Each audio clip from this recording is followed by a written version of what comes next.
What's going on, guys? Welcome to another video. I'm your boy Narik Chase, and in this video we are going to be doing the very first episode of Head to Head. Look, I know I got so many different shows and stuff that's going on, but I got a lot of ideas and stuff, and this is the only way I can best categorize them. So let's go ahead and just get into the discussion.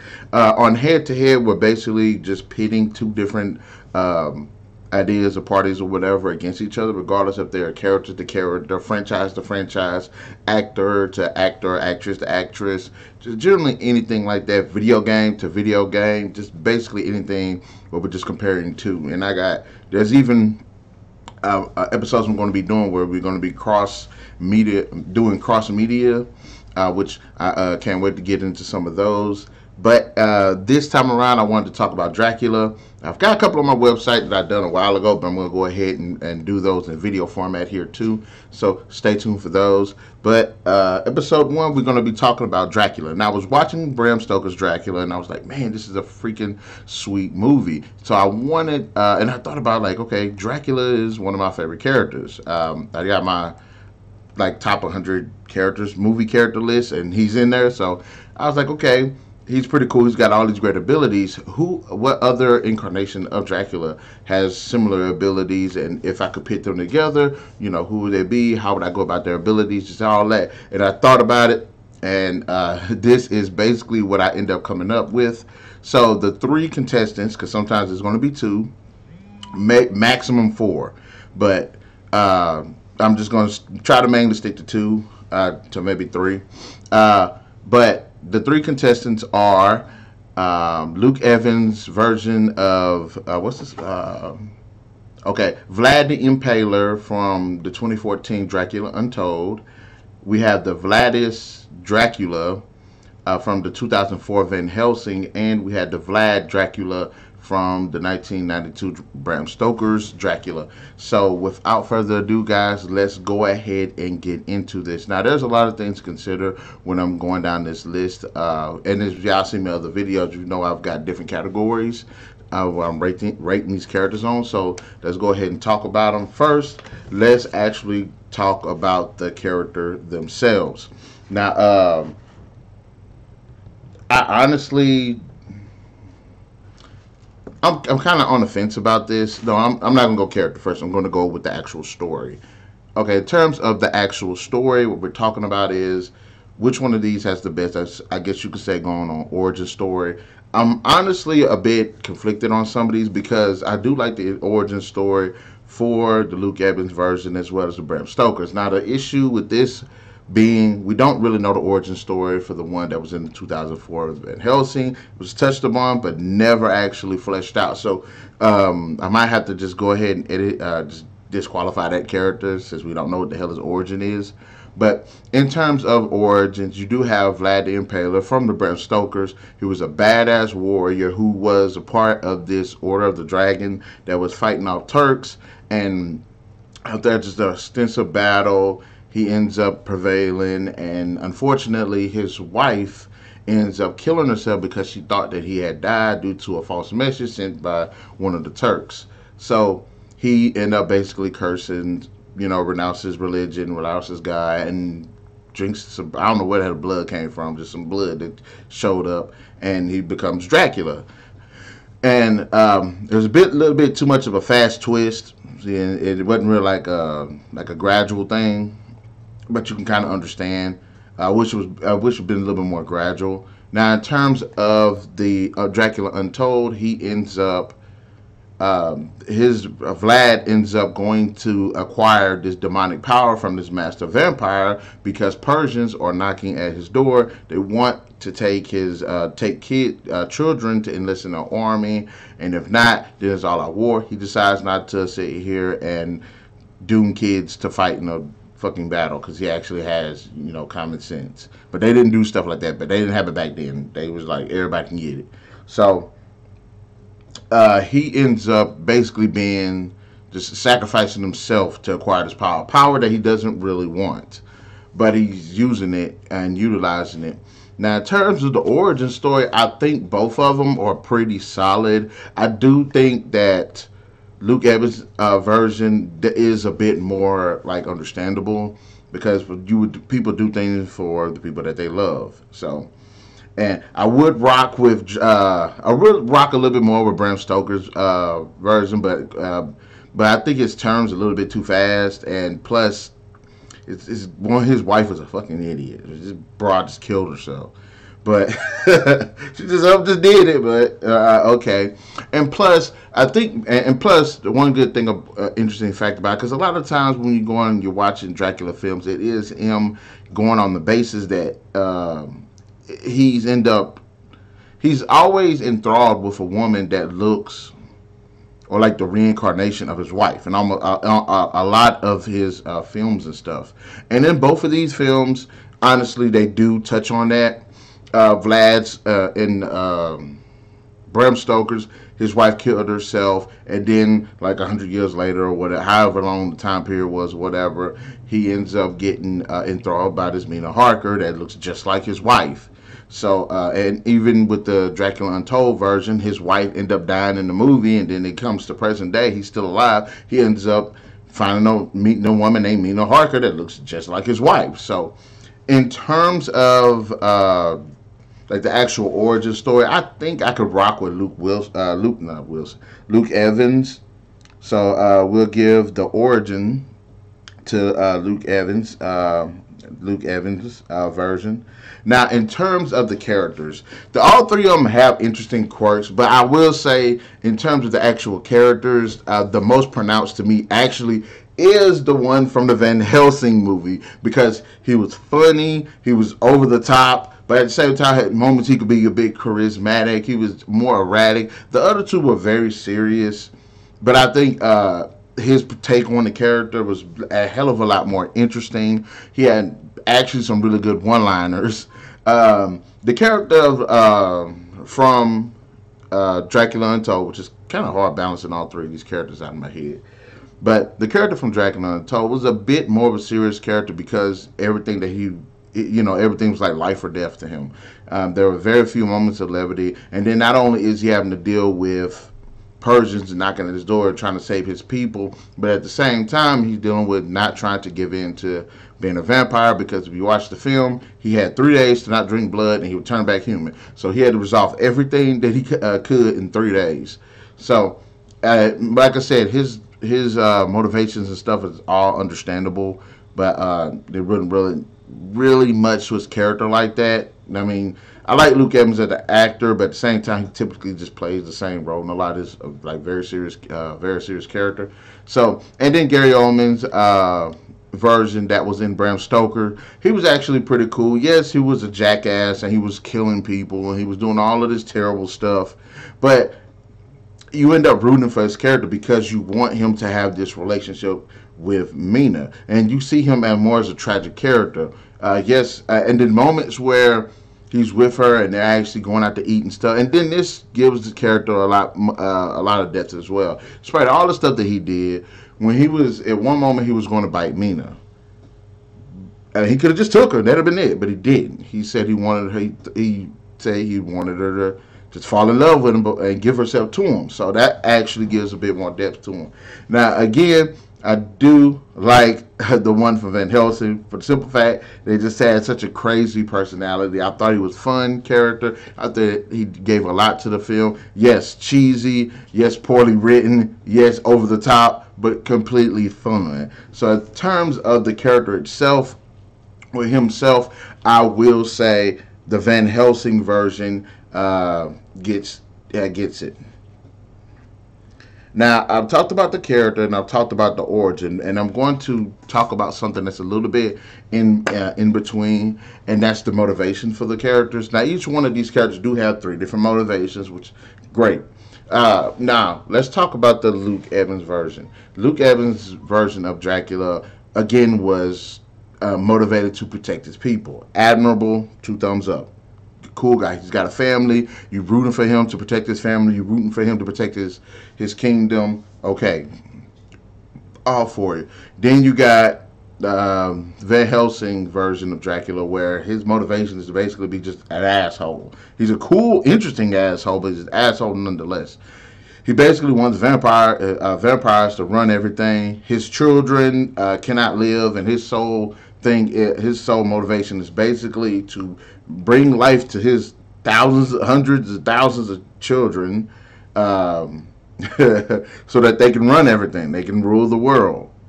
Okay, it's the typical bad guy cliche type thing, but okay, and it's pretty unique as well. It's pretty unique, but we do got that. And also, there is this running thing where he has. Well, I'm not going to bring that into that, not yet. But and then also on Bram Stoker's version, his motivation basically just again be like an asshole. But when he meets Mina, he has this interesting love story with her. So it's about love, but being an asshole too. So out of all the motivations, the best motivation, even though I like all three of them because it kind of rolls with the character, but the best motivation honestly does go to Luke Evans' version.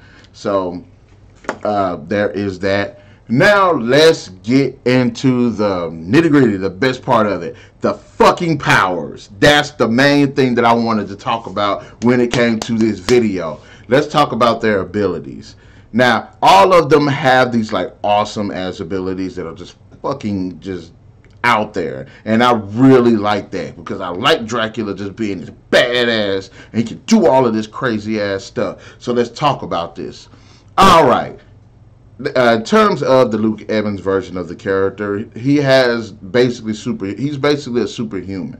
He has speed, strength, sight, smell, all of that cool ass stuff. He's got the ability to fly. He has the ability to transform into bats, which are some of the best sequences in the fucking movie.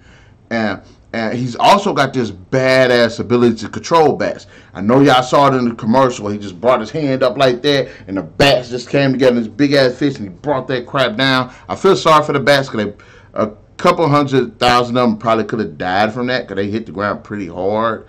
And I feel sorry for the bats. And okay, Luke Evans, you're an asshole for that. It's not your fault. It's the writer. The writer's an asshole for that. The death of so many bats. Well, we don't really know. We don't know what happened to the bats. We just know that they slammed into the ground. But like that was freaking amazing. I thought that was absolutely pretty cool. So in terms of his abilities, like, and the way the movie portrayed it, like when he can look at the people and you can see their blood and all of that stuff. Awesome. Now one of his weaknesses was sunlight, of course, and another one was silver. And silver initially is like the weakness of vampires. Back in the day, they've kind of strayed away from that a little bit, and they've kind of like when they say vampires and werewolves are two different things. Well, initially they actually started out as werewolves being a form of a vampire. So. I like that they brought back the silver. So you get the strength and his weaknesses. Like the strength, it was pretty cool. Now, when it comes to the Van Helsing version, one of the most prominent features, of course, yes, he's got super speed. Yes, he's got flight. Yes, he can do the wall crawling. Yes, he can, super strength and stuff like that, regeneration. But his most prominent feature is his ability to turn into this big-ass demonic bat creature. It's like... kind of like Marcus from Underworld, except it looks cooler. It's like his werewolf version, which was pretty cool as well. And also, he had the ability to control werewolves, which is another plus because that's how he was doing stuff when he couldn't leave the castle, or that's how he was trying to like kill people and all that stuff. And it kind of goes into the supporting cast, which I'll talk about next. But I thought that was pretty cool. So these two characters actually kind of have the traditional Dracula abilities, and also this Dracula actually has the ability to kind of glamour people. So talk to them and be like, and then they're like all entranced and everything. You didn't really see that from Luke Evans, the Dracula Untold version, but he wasn't an evil guy, so you really didn't need to do that. So they both traditionally have super speed and super strength. In fact, all of them do actually. But let's go on to the Bram Stoker's version. Now, Bram Stoker set the bar, so of course he's going to have like all this crazy stuff that he can do, and he has a lot of freaking stuff. Oh, and before I forget, the Dracula Untold version had the ability to, I believe, change the weather. He influenced the weather to a certain degree, so that's another thing as well. But having said that, Bram Stoker again He has increased the super speed, super strength. He can regenerate as well. Super senses and everything, sight, hearing. Also, he had the ability to glamour people and kind of make them do what he wanted to do. But his most prominent abilities, I believe you could say, is his transformation abilities. Also, he had definitely had the ability to control the weather to like the farthest extent. So that's a big plus. He did control the weather a lot, whether it was storms, whether it was like snow, winds. He definitely did and made it foggy. Now he was able to transform into mist. He was able to transform into various animals like rats, wolves. He had a giant bat form, a humanoid bat form, similar to the Van Helsing version, but not as badass. He had a werewolf form, which was pretty cool as well. It was one part he was raping the hell out this one woman in his werewolf form, which is, I'm not gonna say that was cool, but it was cool, ish. But but he even could transform to mist. He just had a lot of stuff going. His and I forgot to go back, I guess I'll make that the next category, but in terms of their abilities, I want to say that they're all pretty much the same. I'll break even with them all. So in terms of their abilities, I like all of their abilities. They all have interesting abilities that are similar. Their base abilities are similar, but they each do bring something different and unique, and I really do like that. So I would say all of them are about even when it comes to their abilities. So thumbs up for that too. Now let's go to their weaknesses, which I've already elaborated on the Dracula Untold version, whose weakness was sunlight, as well as silver, which was that was established. All three of them need to drink blood. They do. All three of them, I believe, weakness was sunlight. Is sunlight, and like with the Van Helsing version, his weakness in the film that was revealed in the film is werewolf bite, which is actually pretty unique. I've read other sources that say, like, I think Underworld established it too, where it's like a werewolf bite could kill a vampire. So, but we're not talking about that. As of now, we're talking about this Dracula, which is pretty cool and is different from these two. This also Bram Stoker's version was impaled, and I believe his and he could travel in sunlight. I'm not sure. I think he could, but he just wasn't like super powered. So I'm a bit on the fence about. I think it was sunlight.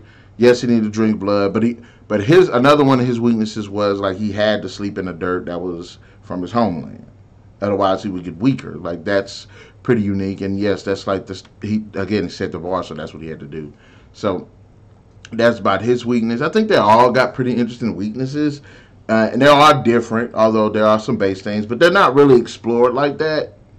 Because like Dracula got and Bram Stoker's Dracula got his throat cut. That shouldn't really weaken him or anything. I'm thinking it's more of the yes, then I don't know how to say your name, man. I'm not saying the best.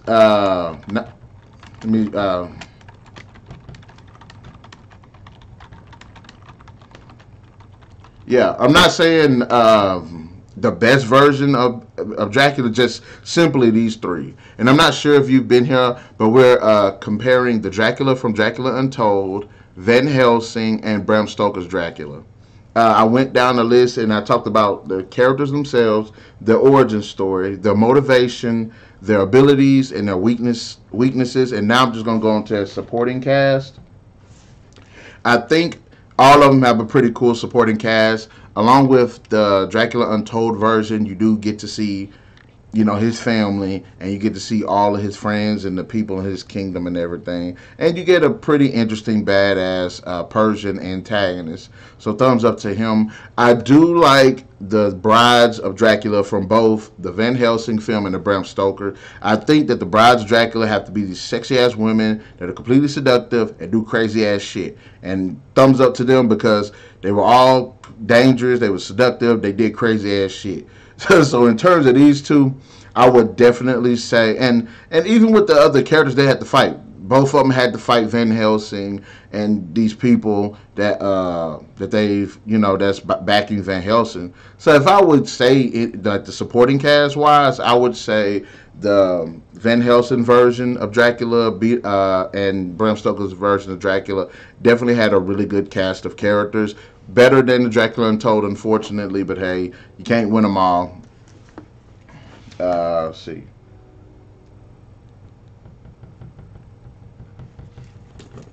But in fact, is there any other thing I should point out when it comes to these characters? I mean, I guess you could say appearances, but they're all pretty cool in terms of their appearance and everything. They all dress different and everything. The Danding, I don't know how to say your name. I'm sorry. Is there anything that you think I should talk about in terms of these three? If you know about these three? Because as it looks towards now, I'm thinking that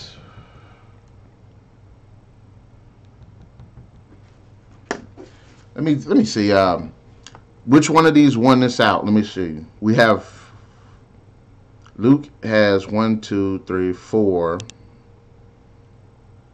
Then you got Richard who has 1, 2, 3, 4, and Gary Oldman has 3. So between these three Draculas, based on the point system that I made, it's a tie between the Dracula Untold version and the Van Helsing version.